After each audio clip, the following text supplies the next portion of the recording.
For years, parts of the Epstein story stayed secret. Then, a judge forced millions of pages open. But what came out wasn't a tidy list of villains. It was a chaotic mountain of files that raises far more questions than it answers. Today, we'll cut through the noise and show you what actually matters. Hi, you're watching EconomiQ, no spin, no hype. In the next 4 minutes, the confident claim people hoped for. The messy reality in the files, the 3 revelations that matter, and what to watch next, legally and politically. When the files were first ordered unsealed, many believed this will be the smoking gun list that exposes powerful abusers. That's the confident narrative. Politicians and public commentators framed the release as a final accounting. The judge unsealed a huge volume, roughly 3 to 3.5 million pages in recent releases, including images and videos.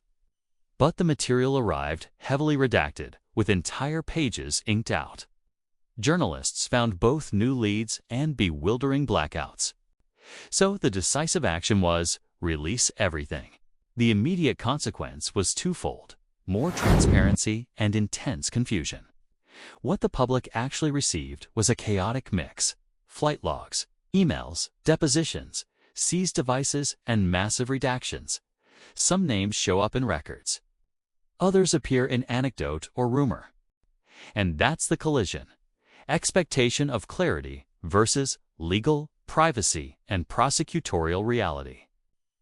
A name appearing in a file is not proof of criminal conduct.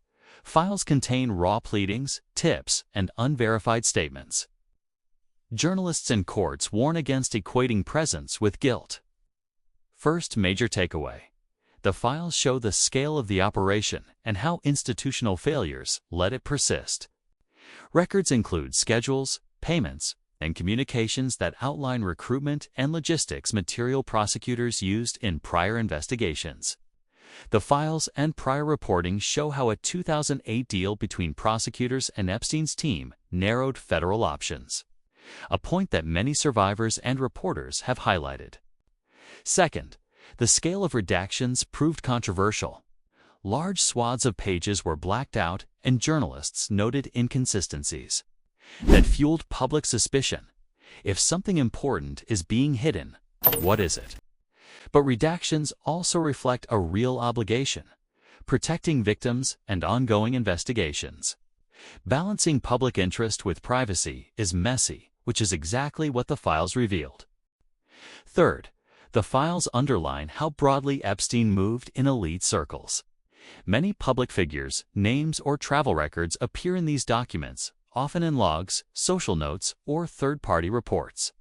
Reporting shows names that have been previously public. Still, context matters deeply. Presence in a log or document does not imply wrongdoing. Legal standards require evidence and context, and the files are raw material, not verdicts. So what should you take away? 3 practical signals to watch next. 1. Verified new evidence. Prosecutors or courts cite specific documents from these releases in indictments or filings. That would shift the raw files into legal use. 2. Responsible journalistic synthesis. Reputable outlets publish substantiated reporting that ties documents to evidence, not gossip. 3. Survivor protections and remedies.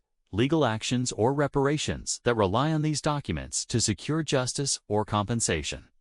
If none of these signals occur, the files will remain a massive but messy historical record.